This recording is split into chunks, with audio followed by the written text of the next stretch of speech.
Oh, story time! If you're new to the channel, we do race builds, ride videos, race videos, lots of off-road content, mainly quads and trikes. This right here is a Nightare Banshee that I've been fighting with for a long while.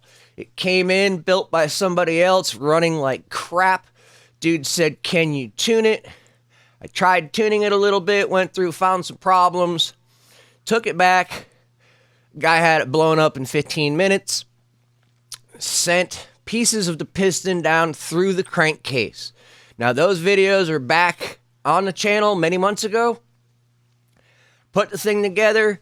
We got a new long rod stroker crank for it. New big bore cylinder kit. It had the cool head on it already. It already had the Toomey pipes.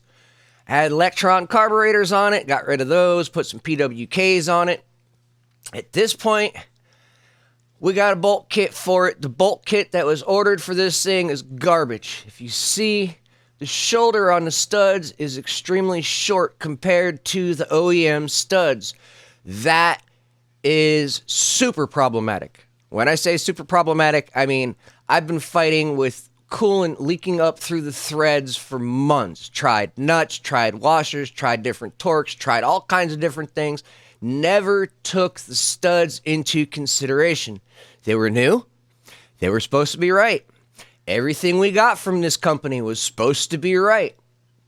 I'm not going to name the company because I really don't want to put them on blast. But at the same time, when you talk to somebody and you say you need this and they say this is all they offer, I guess it's time to go somewhere else.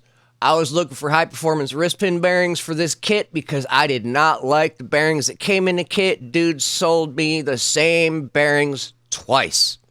I don't know what part of high performance he didn't understand, but it was definitely not what I was looking for. I'm not going to sit there and argue with the dude back and forth.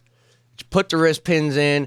If this motor blows apart again, it's on him because he's selling shit parts. Hate to be kind of frank, but at this point in time, I'm so aggravated with this build, it's not even funny. It should have been gone months and months ago. There should have been no problems, and it's been nothing but problems.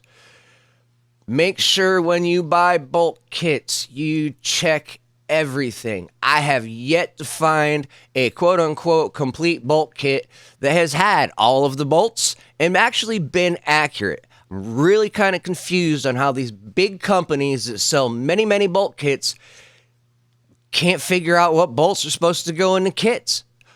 Get your hands on a motor, get your hands on a bike, and copy it. It's that simple. When you're running a multi-million-dollar company, you have the ability to do this.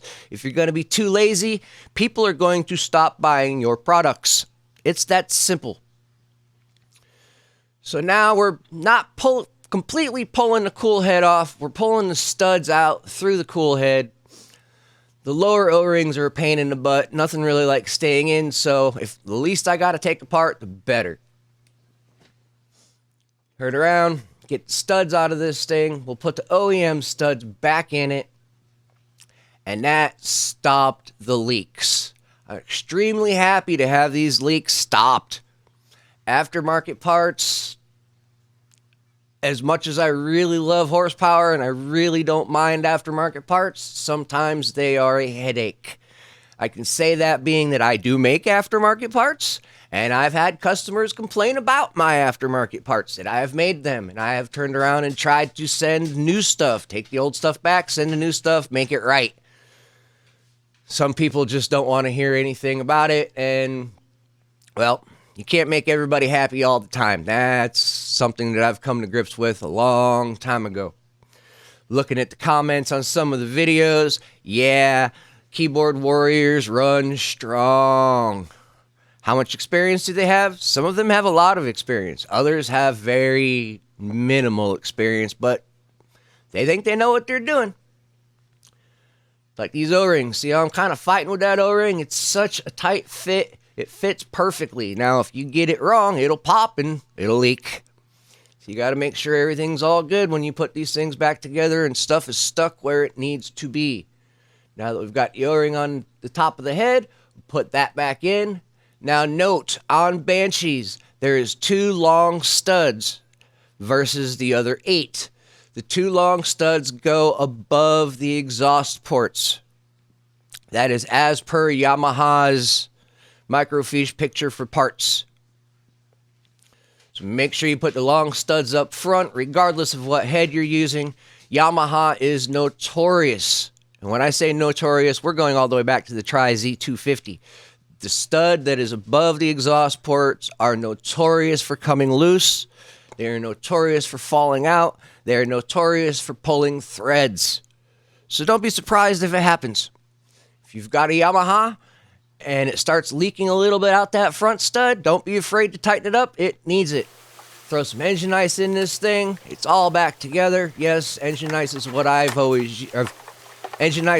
used for a long time. Can't say always, but definitely for a long time. We're talking probably 10 plus years.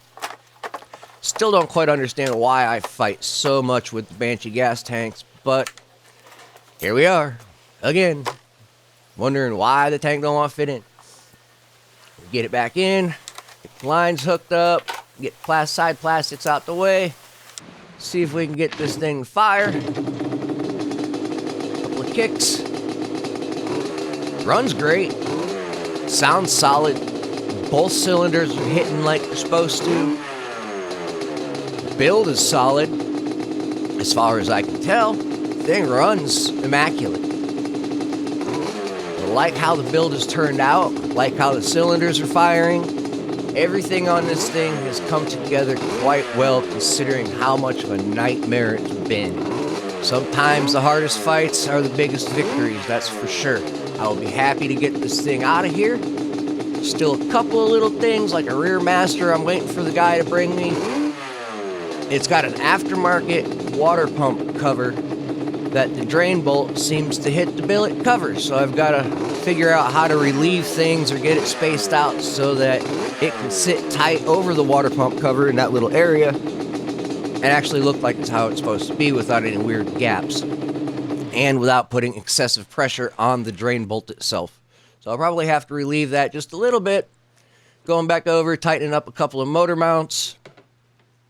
Get everything all buttoned up so it's all tight, right, and ready to go. We are going to have a ride video for this thing because I've got to put a little bit of time on this fresh build. Make sure it's broken in right. Make sure it's put through its paces and everything is good so dude has no more problems. He's already gone through 3 engines from somebody else previously building it. This is engine number 4. He's had the quad going on 3 years. Probably has maybe 2 hours ride time on it total because it just keeps going kaboom. Hopefully this is the last time it goes kaboom, though. It'd be really, really nice. Dude's got a lot of money. There is almost $8,000 in this engine build. Carburetors, pipes, brand new VF4 reeds, brand new big bore top end, brand new crank, repaired cases, powder coated everything.